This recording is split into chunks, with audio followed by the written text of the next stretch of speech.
we need to talk long time together. We really need a long time to talk. And then now you're like, oh my God, this is, he, she, whatever, is going to talk for a long. Well, so we kind of need to understand the complexity of the different regimes of power that are constructing bodies and subjectivities if we really want to fight against them. Otherwise, we might be fighting the wrong cause. We might be just like, fighting a lot, like making a lot of noise, but for nothing, or even for the wrong causes. So it is kind of, in a way, what I'd like to do today with you is kind of just present you kind of a framework to understand sexual and gender politics today and the complexity of it, and to see where you see it, where you stay, how you're going to position within that complex framework. And I'm going to start with Michel Foucault. As you probably know, Michel Foucault elaborated in the 70s a notion that actually took from the Nazis and everything, but I'm not going to go into that right now. And this notion was biopolitics. And Foucault used that notion to explain the transition within the 18th century in Europe from what he called the sovereign power towards what he's going to call biopower. And as you probably know, Foucault understood modern sexuality as an effect of biopower. But what does it mean, and how, from political theory point of view, we can make struggles or just like fabricate new ways of fighting from that notion. Well, what Foucault is saying is that basically before the 18th century, power was defined as a necropolitical technique, meaning as a technique of giving death, a technique of giving death. Of course, the power figure, the embodiment of the power figure was the king, and by extension, the father, the patriarchal figure. And that has like enormous consequences, as you're going to see. Because what is going to happen is that masculinity, the figure of the father, is going to be defined not by the power of giving life, but by the power of giving death, by the techniques of death. Which, if you understand that well, anybody that is in this audience and is being produced historically as a male body, it means that your masculinity has been historically defined by your power to give death.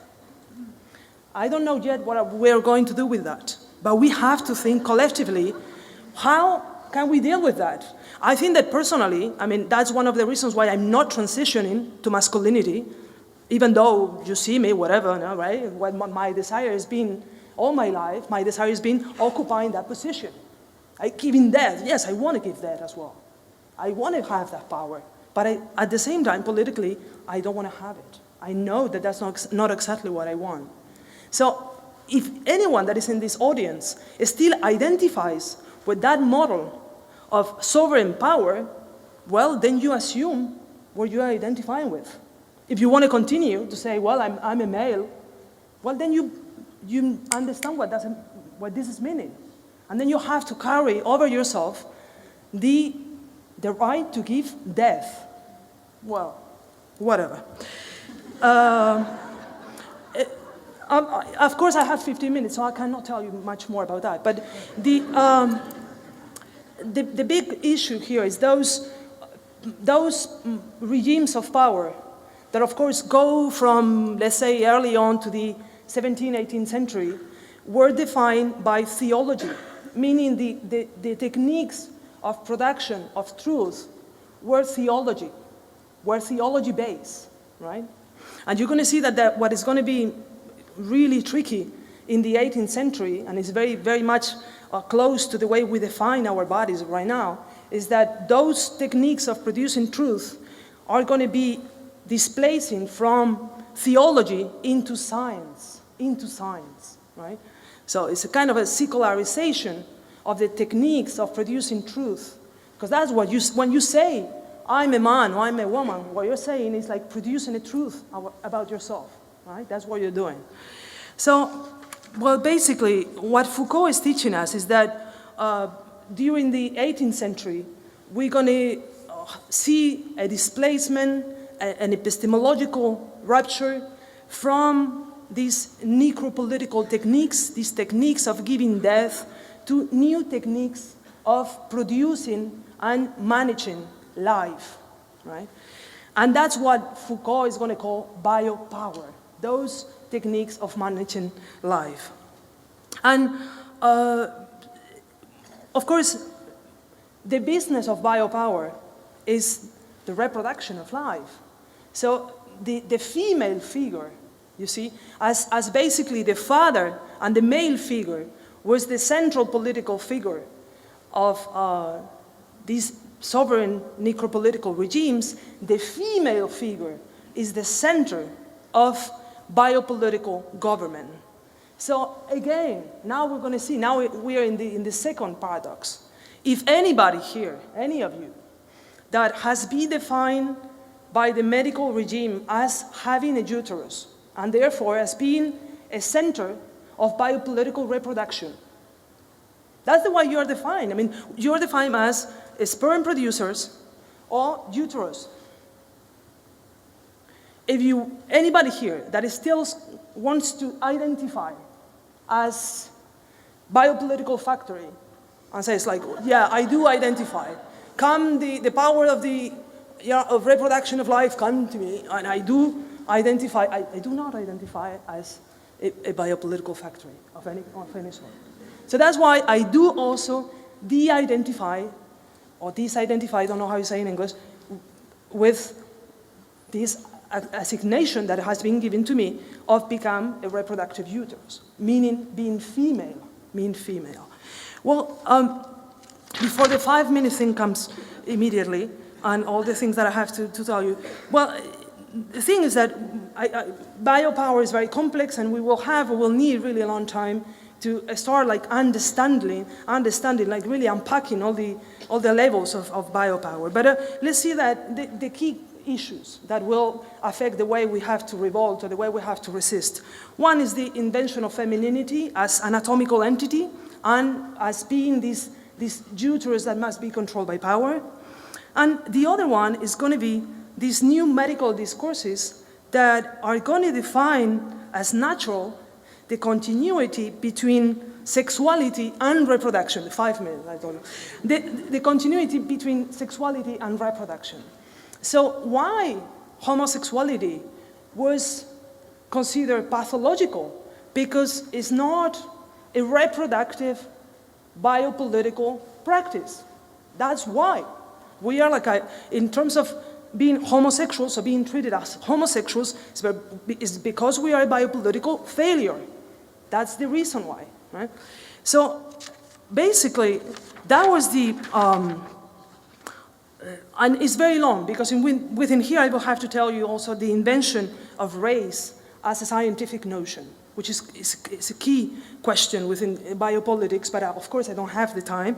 And of course, the key of the prohibition of interracial marriage and reproduction, right? That is one of the main political strategies of biopolitics. Well, all this is quite complex already, right? Meaning because of the sovereign power, you're considered man or woman. Because of biopolitics, if you're a woman, you're considered as a reproductive uterus, and at the same time, you can be defined as heterosexual or homosexual. But let me tell you that is not the end of it. Those notions that we continue using, and I would claim today, we have to refuse them totally, collectively. We have to say, stop. We don't want any more of those notions. They have to disappear from the documents, from papers, immediately. Male, female, homosexual, heterosexual. The whole marriage question is introducing again within the law the notions of homosexuality and heterosexuality. Those notions are obsolete because we are not anymore in a biopolitical regime. We are in what I call a pharmacopornographic regime. Right, there we go. And now we have the images and we don't have any more time. But anyway, so the thing, just let me tell you, a few sketchy things. These techniques have nothing to do with biopolitics, dear friends. So homosexual, heterosexuals, you can already go to bed, whatever, nothing, forget it. These new techniques are, let me see if I can, well, they come from they were kind of, in a way, a sketch or kind of produced at the beginning of the 20th century when the medical discourse is going to invent the notion of hormone that has completely changed the way we understand the body. The notion of hormone introduces a media model to understand the body. But anyway, I don't also have time to tell you that. But as you see, the new investment during the 50s, those, you recognize some of the images. I go to one image that okay, this one, sorry, that you didn't see the first. Can we go back to the previous one? What is going to happen in the 50s is that all the war technologies that were developed during the Second World War are going to be transformed into technologies of production of the body and sexuality. Now the next one I can do it myself. So you have the bombs before, and now you see that it's exactly the same, right? Those bombs from the Second World War were transformed into hair dryers. And that of course, that you're saying, like, this is insane. Yeah, it is exactly the same that is happening as a cultural movement. And some of the things that happened in the 40s, 50s, the invention of the notion of gender that didn't exist before, and that has nothing to do with the notion of sex. Sex was defined by nature. Gender is going to be defined by the techniques that can be used to produce it. And those techniques are surgical and chemical, are hormonal, are endocrinology. And of course, as you know, that notion is invented within the management of intersexual bodies. What the medicine discourse is going to call intersexual bodies. Again, a lot of people have been referring to that today, and we don't have time to enter into the details. But what is interesting is that the notions of intersexuality and transsexuality that are going to come with the invention of the notion of gender that have nothing to do with the way biopolitical discourse was understanding gender, sexuality, and sexual identity before. This has nothing to do with reproduction anymore. And so we see now the explosion, the commercialization of the hormonal techniques. And of course, what is going to be let's say, like the bomb that is going to kill the biopolitical regime is going to be the invention of the pill in the 50s. The pill, as you know, is a chemical hormonal technique that is going to come to separate heterosexuality from reproduction, which means that heterosexuality doesn't exist anymore. It's a fake. It's a total fake. It was a somatic fiction before that was really supported by institutions like marriage, but now it's a chemical fallacy. So if anybody, again here, that continues to say, oh, I'm heterosexual, or I'm homosexual, but what are you talking about? According to what regime? Are you living in the 17th century or whatever? I mean, what are we talking about here?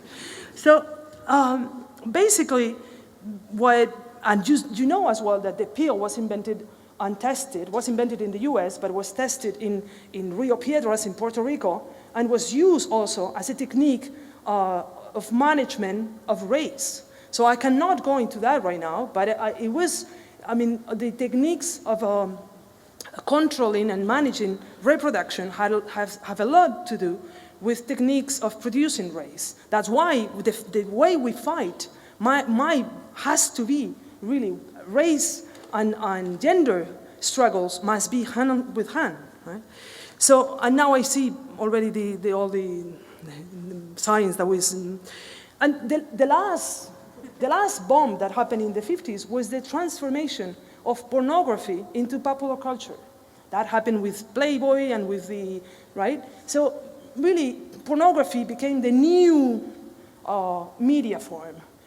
And that is, if you think about the biopolitical regime, where basically every drop of a sperm should be used for reproduction, that is a lot of waste, right? That's a lot of waste. Why? Because now hormones, a sperm, and think about the bank of sperm, think about so-called assisted reproduction. Heterosexuality is also assisted reproduction. It's just politically assisted reproduction, right? So basically, you have there a new management of sexuality and the body that is not for reproduction itself. It's for the production of capital. And that is the regime where we are right now. And that's why that is demanding new ways of struggling, new ways of fighting that we have to invent, that are not going to be like, oh, thank you, that are not going to be like, oh, I have it, I give you a manifesto, let's see, we go, 1, 2, 3. No, we are in a big shit here, I mean. You know what I mean? I mean, when I see people that tell me like, oh, I'm not going well, I'm saying like, how could you go well? You have like 3 regimes of power that are like completely working against each other within your body.